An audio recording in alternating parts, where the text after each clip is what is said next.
جانوروں میں skin virus کی خبر پر محکمہ سندھ فوڈ اتھارٹی حرکت میں آ گئی ہے۔ اسی حوالے سے مزید جانتے ہیں ہمارے نمائندے رضا علی سے۔ جی رضا علی، تفصیلات سے آگاہ کیجیے گا۔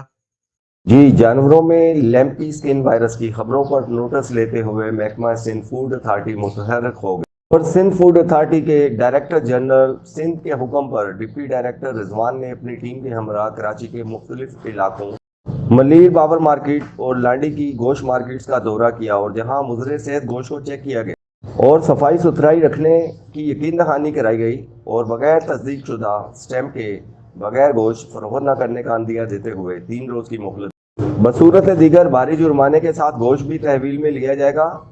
میڈیا سے گفتگو کرتے ہوئے deputy director Sindh food authority Rizwan کا کہنا تھا کہ عوام کی صحت سے کھیلنے نہیں دیا جائے گا اور ایسی کارروائیاں جاری رہیں گی۔ بہت شکریہ رضا علی، تفصیلات سے آگاہ کرنے کے لیے۔